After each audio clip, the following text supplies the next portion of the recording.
புனித பனிமய அன்னையின் அன்பு பக்தர்களே, முதல் சனிக்கிழமை என்றாலே தெற்கு கள்ளிகுளம் புனித பனிமய அன்னையினுடைய பேராலயத்திற்கு மக்கள் அனைவரும் சாரசாரியாக வருகை தந்து கொண்டிருக்கிறார்கள். அம்மா என்றால் அன்பு, அம்மா என்றால் பாசம், அம்மா என்றால் நேசம், அம்மா என்றால் உறவு.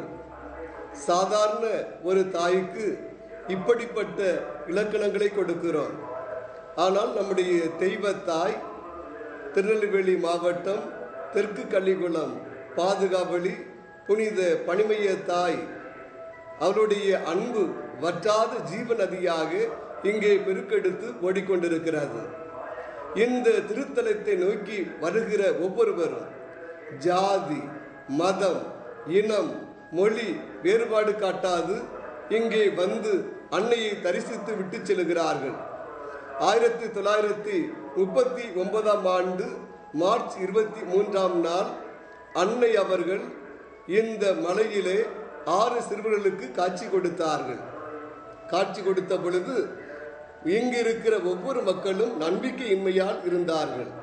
அவ்வாறு இருக்கிற பொழுது மறுநாள் அந்த அன்னை காட்சி கொடுத்த இடத்திலே அந்த மலையில் பொற்பாதங்கள் அப்படியே பதிந்திருந்தது. அதனை இன்றும் ஒவ்வொருவரும் கண்கூடாக காணலாம். அந்த பொற்பாதங்களை இன்றும் நாம் முத்தி செய்கிற பொழுது அற்புதங்கள் நடைபெறுகின்றன, எண்ணற்ற புதுமைகள் ஏற்படுகின்றன. இந்த மலையிலே 209 படிகள் இருக்கிறது. இந்த படிகளிலே முட்டுக்கால் போட்டு யாரெல்லாம் அந்த மலை மீது ஏறுகிறார்களோ அங்கே அவர்களும் அதிசயங்களை பெற்றுக்கொள்கிறார்கள். எனவேதான் இந்த மலை அன்னை மரியாள் பாதம் பதிந்த புனித மலை, புண்ணிய மலை என்று அழைக்கப்படுகிறது. ஆகவே இந்த மலையிலே எப்படி அன்னை காட்சி கொடுத்தார்கள் என்ற ஒரு ஐயம் ஏற்பட்ட பொழுது அன்னை மரியாளிடம் அனைவரும் வேண்டினார்கள். மறுநாள் மாலை 3 மணி அளவிலே இந்த கள்ளிகுளத்தில் மட்டும் கனத்த மழை ஏற்பட்டது.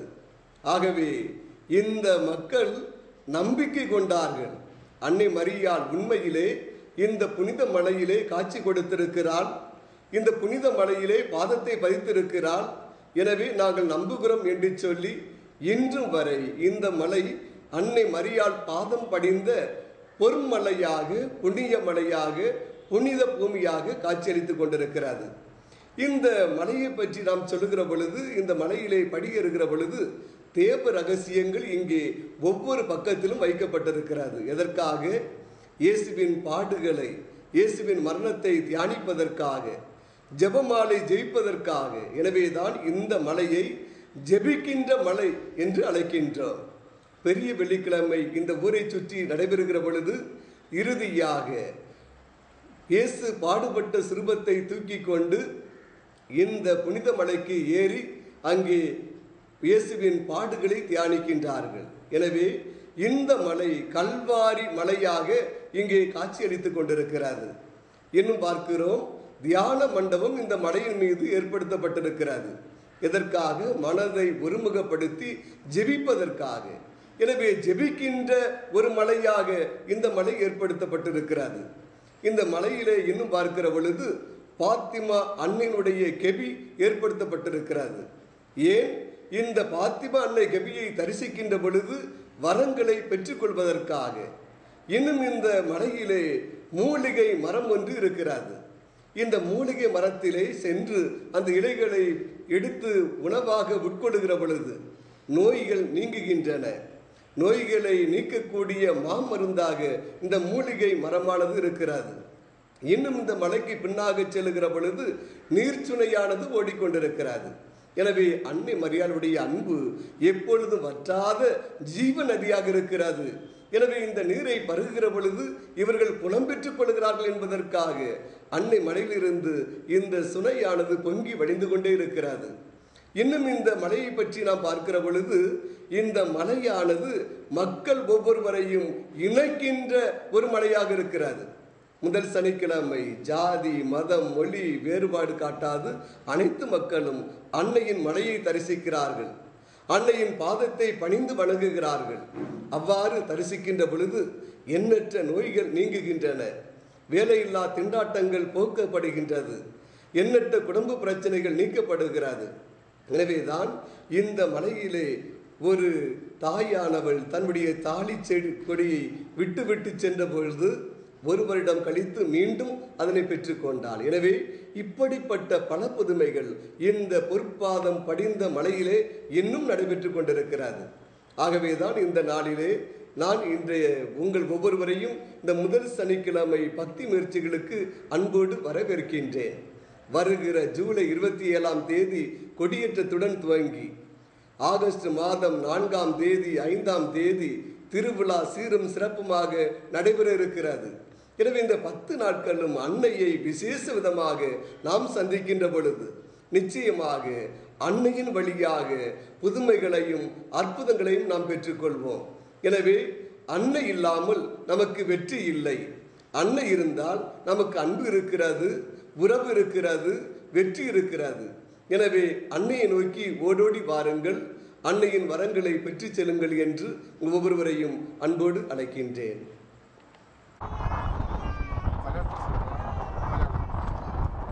എൻ്റെ പേര് റോബർട്ടെന്നാണ്.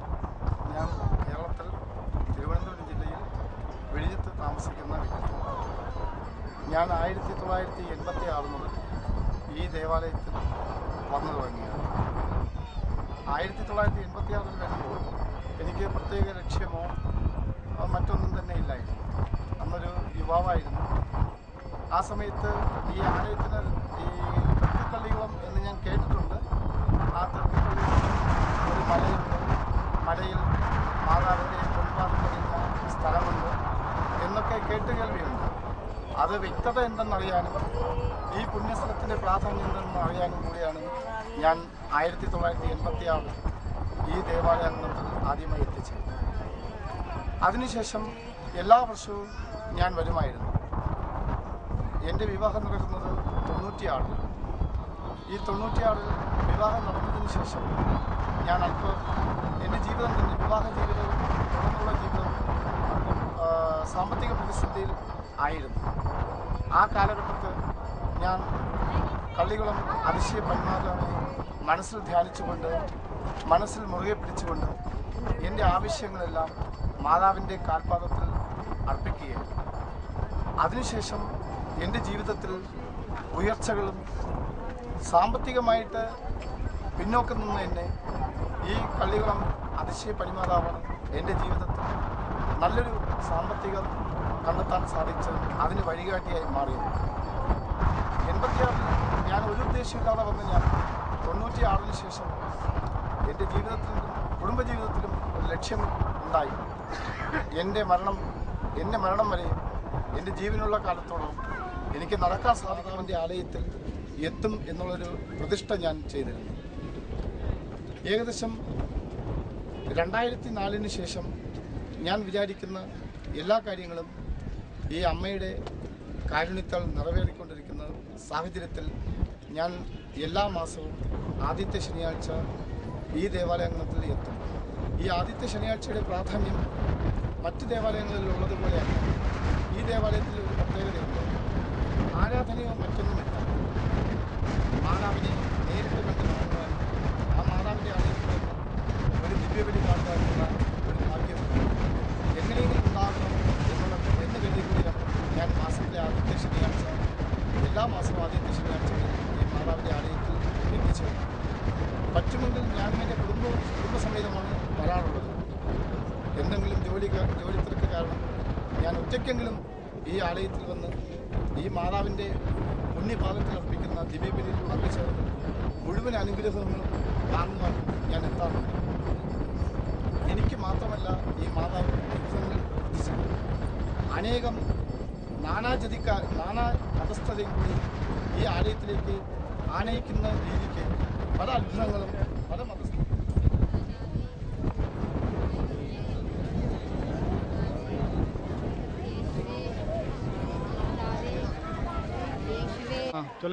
നമ്മൾ 5 വർഷം കൊണ്ട് ഇവിടെ വരുന്നു. എൻ്റെ എല്ലാ വിശ്വാസം തല കുലുക്കണം. അപ്പോഴും പറയാം, നല്ല വിശ്വാസം നമ്മൾ വരുന്നത് ഒരുപാട് നേട്ടങ്ങളുണ്ട്. നമുക്ക് മാതാവ് എപ്പോഴും നമുക്കുള്ള കൂടെ ഉണ്ട്. ആ ഒരു ബലത്തിലാണ് നമ്മൾ വരുന്നത്. നല്ല ആശ്രയം. നമ്മൾ എല്ലാ മാസവും വരും. 5 വർഷം കൊണ്ട് വരുന്നു.